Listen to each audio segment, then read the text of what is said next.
Please be seated. So the court will now hear oral argument in Sutton versus Counsel Bluffs Waterworks. Mr. Walden, are you ready?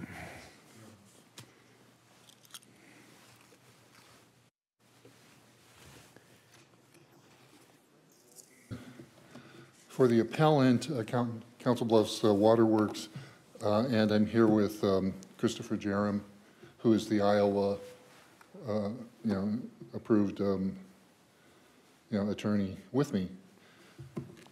I guess I wanted to start with what, well, now she's gone, but had been, talking about, from the very start of the first case today, about the legislature makes the rules and the court interprets it. Well, in this case, there is a little historical twist on that because, first of all, we had the court interpreting, or not interpreting, but making the rules, because it was a sovereign immunity common law regimen in the state. The legislature didn't weigh in until 1967, and then they came in and, as this court has recognized, abrogated the whole common law sovereign immunity structure, made their own rules, and now you're back to interpreting, well, what is it that the legislature meant by this stuff? But where this fits in here is that a particular rule that was made by the court before the legislature stepped in has taken center stage, as if, the issue were, well, does Lubin, the 1964 case, still apply, although the legislature did what it did? Well, the legislature, wasn't just, fixing something that they thought that the court had wrong, as it's done now and again.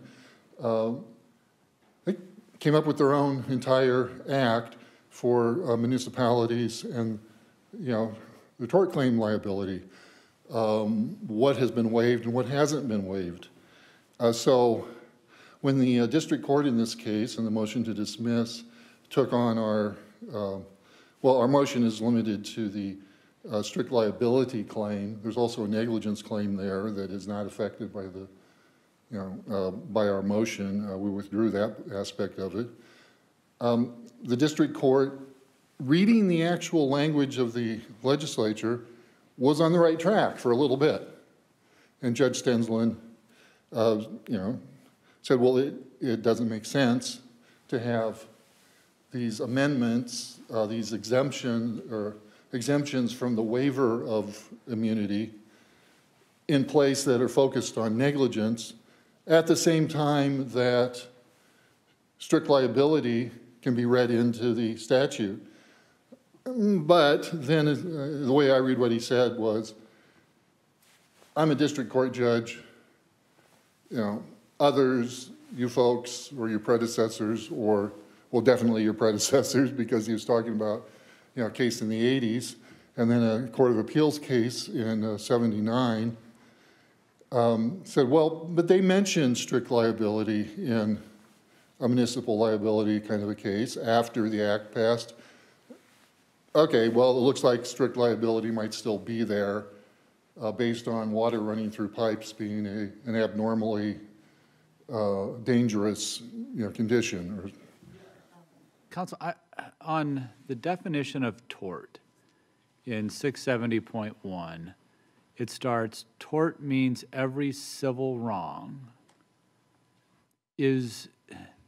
That seems like a pretty broad phrasing, and then it goes on and it provides a number of examples of that, and includes but is not restricted to, and then it gives a list of negligence and so on. Strict liability isn't in that list, but your argument is it doesn't qualify, as I understand it, it doesn't meet the definition of tort. It's outside of the definition of tort, therefore it's not covered in Chapter 670, therefore it's subject to immunity. Is that right? Not so much that it's subject to immunity, but that strict liability as a theory does not qualify for the waiver of immunity. Correct. And because it doesn't, you're not liable on that claim because it wasn't part of 670. Anything that's not part of 670, sovereign immunity attaches now. And so this claim needs to be dismissed. And go forward, get this back on the right track, which is that the homeowners need to prove negligence. And just to clarify that point, as I read your brief, you're not relying on any of the other exemptions or state of the art. You're really contesting whether or not the cause of action recognized in Lubin, strict liability as you put it, is within the meaning of tort under 670.2, correct? And the idea that Lubin survived was that, is a non-starter as an argument because as the courts recognized, the act in 1967 and then the amendments in 1983, abrogated the old structure. So The 1983 amendment for public works that meet the state of the art. and that as a persuasive, an interpretive tool. Let's go back to 67 when the legislature, 3 years after Lubin, came in with liability without fault for water main breakage. They defined torts. They didn't, pick up, well, go read the dictionary for what tort means. It's like, here's torts, civil wrongs. I think wrongs is a good clue. And then a list of things that include, well, negligence and nuisance and some other thing. Not all-inclusive. It says, including but not restricted to. I mean, Fairly recently has continued with using the interpretive tools that have Latin names that I'm not sure what they are, but I know what they mean. Form of strict liability too, right? And that's in the list. I don't think it's so much a strict liability as there are nuisances that are related to doing somebody wrong, but also the nuisance of the land is doing the wrong. The land, is whatever, is diverting water. You may take reasonable measures to try to stop that, and you can't do it. It's still a nuisance. But that is on the list. I think, what's not on the list, and you think really should have been if the legislature meant it to be there and to continue it over from Lubin, was either strict liability or liability without fault or some reference, to that very new thing at the time. Well, then in 1983, they passed some amendments that specifically talked about different kinds of negligence, either being, the waiver applied so you can sue for those, or the waiver, there was an exception to the waiver. So you can't sue for that kind of negligence. And in cases, that this court has taken up as late as 2018 with Kellogg, you were talking about, the fine details of, well, is this negligence or is this nuisance, and how does this exemption fit, and where was strict liability and all of that? If strict liability applied, then you wouldn't have had to go on to any of that rest. It overwhelms That the theory of Lubin could be multiple. I mean, so the opinion itself says whether this broken water main constitutes a trespass or a nuisance or results from extra hazardous activity or the break is negligence per se, we believe the facts of this case disclose a situation in which liability should be imposed. So it seems like Lubin had multiple theories of liability, saw no reason to distinguish them. The important point was it was a civil wrong and liability should be imposed. And if that's true, it seems to be a civil wrong within the meaning of the statute. So where is this strict liability language coming from that you're talking about? What Lubin was really getting at. Remember, this is along the same time that courts all over, and including here, were picking up on strict product liability on the same theory that, well, here's a party that has control over some situation, a product or land, and they are also the party that is more able to bear the consequences of that. You know, a city's kind of bigger than, you know, an individual landowner. Same theory, you know, just carried over into this particular situation, and they call it liability without fault. Sounds like strict liability, and sounds like something that just wasn't included on this list, although they really should have. Which is liability without fault. Excuse me? I mean, it could also be nuisance, right? That's liability without fault. Liability without fault from nuisance, but it's kind of more the land is doing the wrong. There's still a wrong being committed. While you know, if you look at the petition in this case, they just say, city had control, it leaked into our basement and caused damage. Okay, that's the end of the strict liability claim.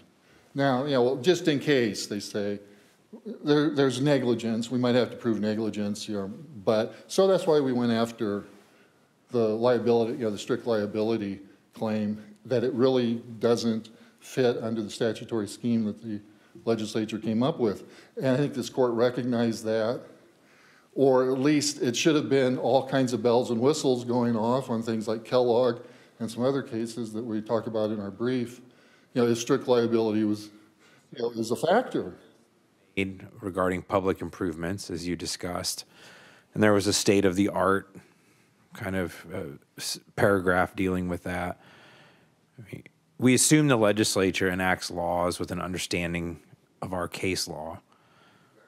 So they're aware of Lubin, and they're aware of this liability without fault, but I don't see anything in the statute that says, that removes that cause of action when they're very, very clearly aware of this kind of issue, and instead they limit it to state-of-the-art defenses, et cetera.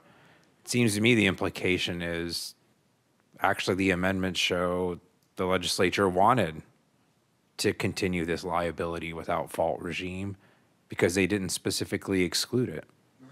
Sutton had it right that's inconsistent if you have a strict liability and then you start parsing, you know, what kind of negligence is immune or not immune.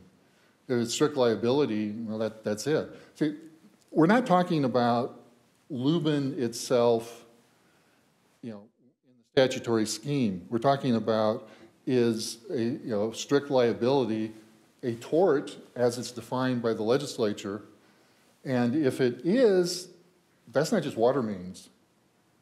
You know, that could be, you know, the truck driver for the city, liability without fault. Why wouldn't it apply? Be a lot of dangerous activities that maybe should involve liability without fault. Say, you know, the city of Counsel Bluffs does a fireworks show. Maybe there should be, you know, I think that's viewed as an ultra-hazardous activity. Maybe I'm wrong. You know, maybe there should be liability without fault there, as there would be if a private party did the same fireworks show. And that would seem to be something the legislature, you know, could and should, you know, address, but not the court to read into, you know, the statutory language where the court has applied these various interpretive tools to say, well, Interpretive tools, and I mean, I don't know, I come out somewhat differently because it's so broad. It says, every civil wrong which results in wrongful death or injury to person or injury to property or injury to personal or property rights and includes but is not restricted to. That's very, very broad language, right? And that's where the interpretive tools come in. When there's a list that has certain characteristics, you stick to those characteristics when you go to the expansive, you know, part. This isn't just a list. There's an initial. There's sort of a set piece at the beginning where it says every civil wrong. that which results in wrongful death or injury to person or property. So is that followed by a list of examples? So Wrong as limiting, not as expanding. You know, it's, you know, somebody did somebody wrong. You know, and here's a list of those kinds of examples. Basement was flooded because a city pipe burst. Would you consider that a civil wrong? Well, of course, it's something that's wrong. You know, from my perspective, now, you know, did the city do anything wrong to make that happen? If it's strict liability, then the earthquake gets you into count one of this case. You know, the earth settling. Council Bluffs now and again, you know, hosts the Missouri River flooding through. That changes the way that the ground is after it dry. Now you got the more water without anybody doing anything whatsoever wrong in managing that system. Now you get another 5 minutes, and you bet. Mr. Sullivan.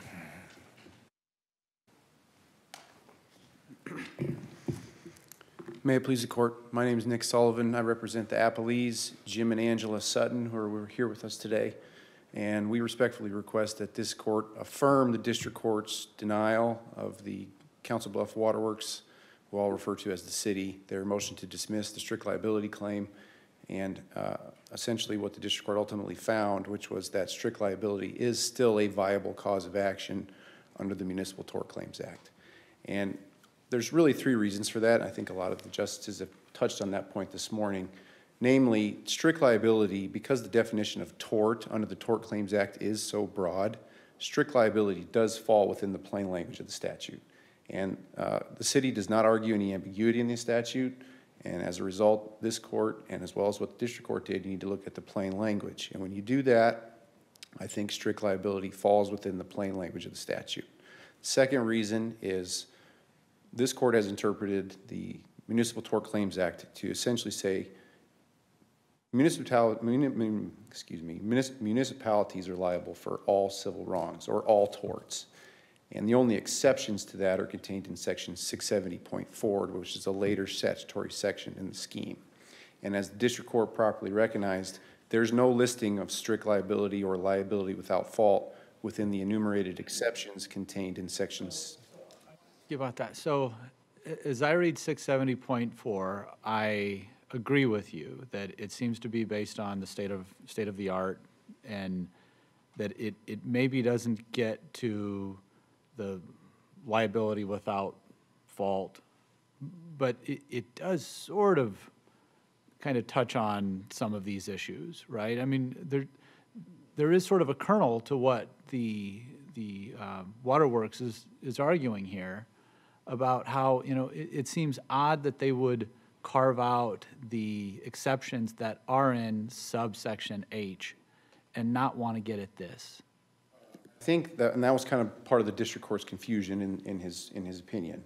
And I think what that kind of gets to is the exceptions enumerated in subsection H of 674 really are geared at, are we going to impose liability on a municipality for following design standards when they come up with a design for installation of infrastructure or piping systems, and we're not going to fault them for following the current design standards at the time recommended by engineers or design professionals. Those standards, municipalities are allowed to rely on those standards in coming up with infrastructure and installing, underground water mains, and we're not going to impose liability for that. And what it goes on to say, and which is I think where the district court got a little bit confused, and I got a very good piece of advice from a law professor when I was in law school, and he said, when you're interpreting a statute and you're reading through and you think you've come across the answer, don't stop. You need to keep reading the statute. And the second exception in subsection H says that there's no liability for failure to upgrade, improve, or alter any aspect of a public improvement. And I think in his decision, that's where the district court stopped. But if you keep reading that, it says to changed or altered design standards. And what that essentially means is not only are we not going to impose liability for following engineering standards at the time, but later on, we're not going to impose liability for essentially failing to upgrade when new design standards come out. And I think there's a distinction with what happened in this particular case, and that is, and obviously we're still at the initial pleading stage, but what we have are facts that are essentially directly on point with Lubin and then what the Supreme Court found in Iowa Power, or the Court of Appeals found in Iowa Power, and that is, we have a municipality that installed underground water mains, and our clients believe what the discovery is going to uncover is that they decided to leave them in place until they broke. And I think that's the distinguishing factor that gets the strict liability or liability without fault theory outside the scope of the exception contained in subsection H. So, Case help you avoid the exception to liability in subsection H. That's where they said they drew a distinction between a failure to maintain or repair and a failure to upgrade the whole thing to a new, a subsequent design. I don't think Hansen really applies to this particular proceeding, to be honest with you. I think Hansen involved a situation where the city, in that particular case, the defendant knew that there was an infiltration into the sewer system, and they didn't do anything about it for, I think it was 9 years, if I'm not mistaken. Here, what happened is you had kind of a sudden burst of the underlying water mains, which is directly on point with Lubin and Iowa Power. And as Justice McDonald pointed out, under Lubin, it doesn't matter what you call it, whether it's negligence per se, nuisance, strict liability.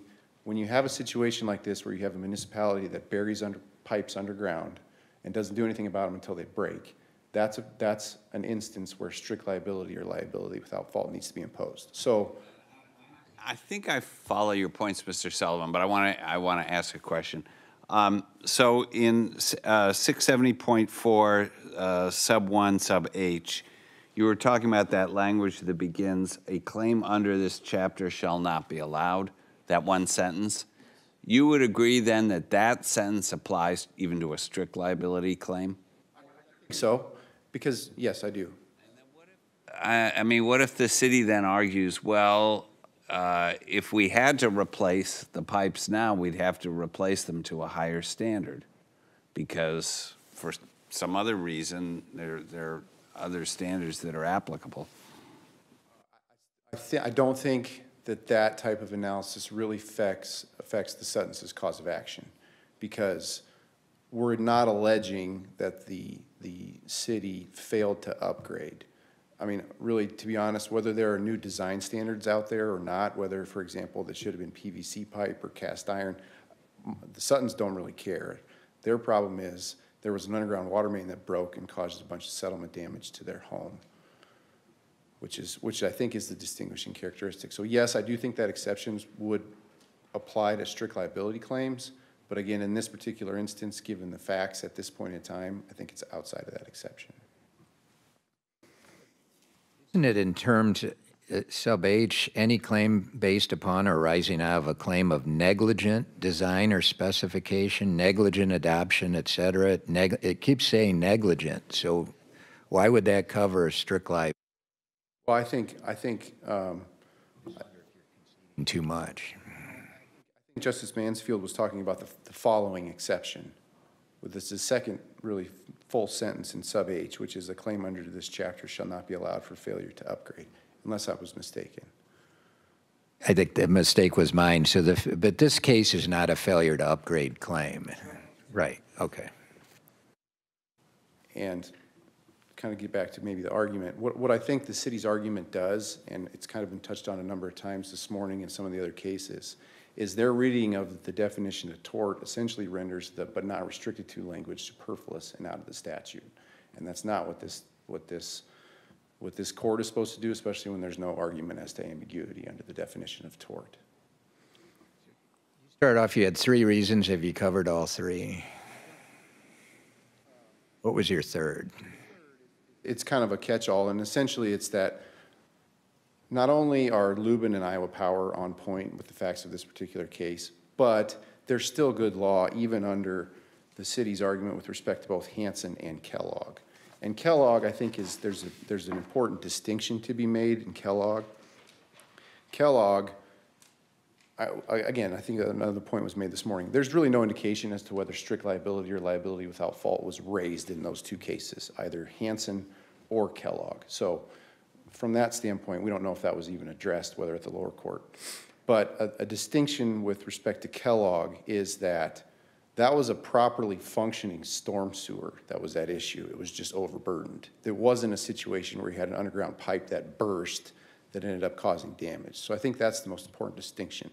And that was really the final point of my overall argument, essentially, is that look, not only does strict liability fall within the definition of tort, it's not specifically excluded under any of the exceptions. For example, one of the exceptions is for any claims related to punitive damages. I mean, if the legislature truly did want to exclude strict liability or liability without fault, whether that relates to underground water mains or anything else, they could have included that language in one of the exceptions, and they have not up to this point. And then finally, Lubin and Iowa Power have not been abrogated or overruled, whether expressly or inherently under either Hansen or Kellogg. And those are really my three main arguments. Otherwise, I think I'd rely on the remaining arguments made in the brief. Other states, they require proof of negligence to recover for a municipal water main break. Should we retain Lubin as good law? Is the reasoning still sound? And the reason I think so, and that's kind of why we've alleged two separate causes of action. One is, given the facts, if the facts pan out through discovery, that this is truly a case where the city buried these pipes underground and didn't touch them until they broke, then I think you have strict liability, regardless of what it's called, nuisance, negligence per se, inherently dangerous, whatever you may be.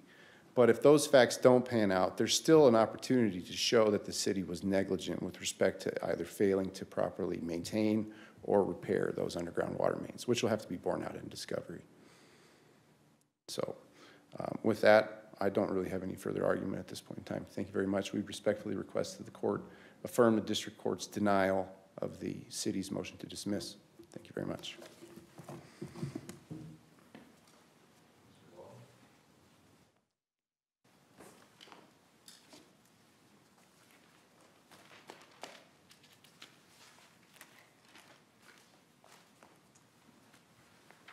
Yes, Your Honors.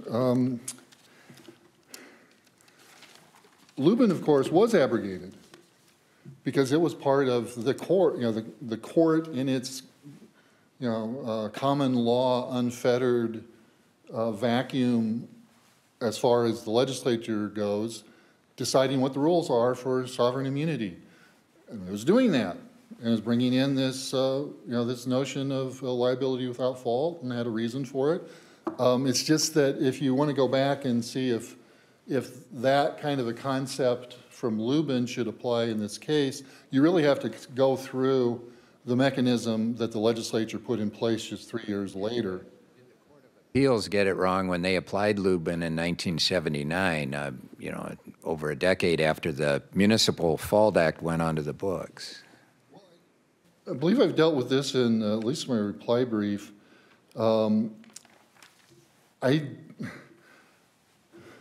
I think they did get it wrong in that they weren't paying attention to the fact that the whole, regime had been changed.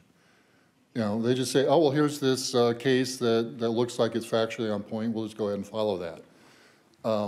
It needed a whole lot more analysis than that. Is it still good? And I don't believe it was still good.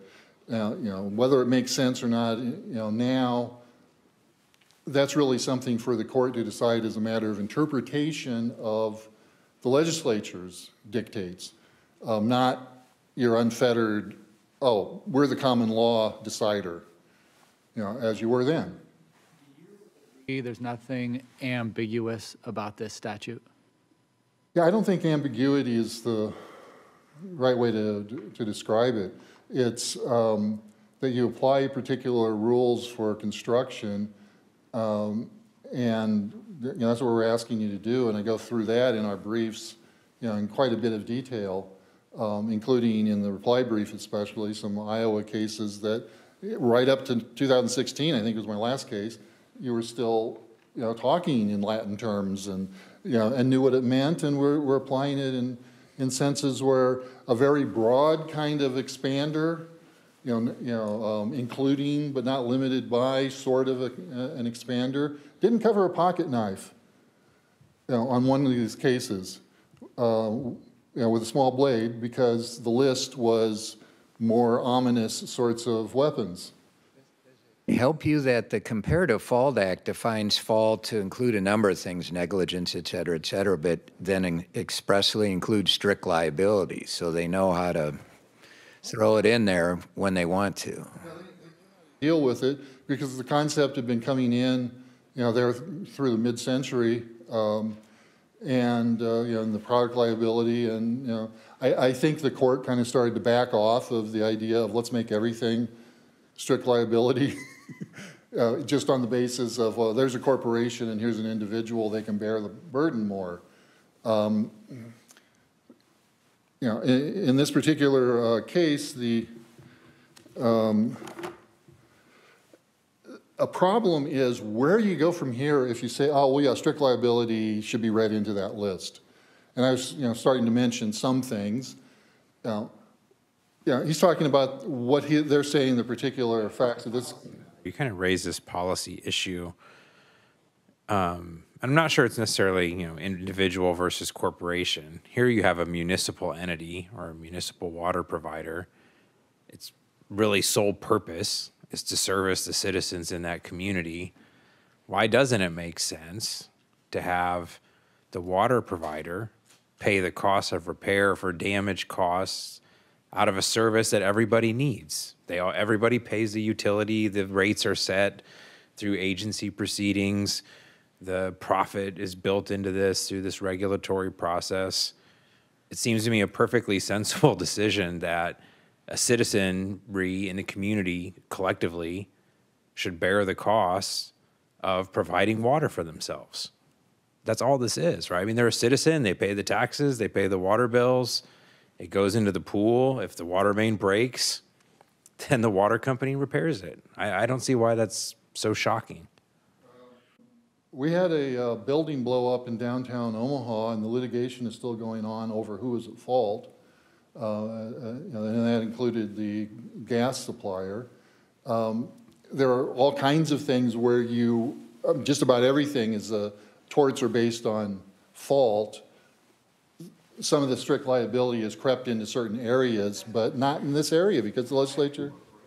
I think there's a distinction between strict liability on Amazon or Exxon versus just having the water company that's formed for the express purpose of serving water and providing water to the citizens to agree under this regime that we're going to collectively pay for damage that's caused by providing a necessary service. And if the legislature thinks that it ought to do that, then it certainly has shown an ability to write very specific exceptions or inclusions in the immunity. It didn't put strict liability into this in any kind of a form, and I think if you apply the proper rules of reading that expander term in there, including, it doesn't mean absolutely everything. You may sum up briefly. That the court reverse the decision of the district judge and require that the strict liability count be excluded from the case, and that we go our merry way from there. It's a negligence case. Thank you. Case of Sutton versus Counsel Bluffs Waterworks is now submitted, and the court will adjourn for the morning. Hear ye, hear ye. The Honorable Supreme Court of the State of Iowa is now adjourned.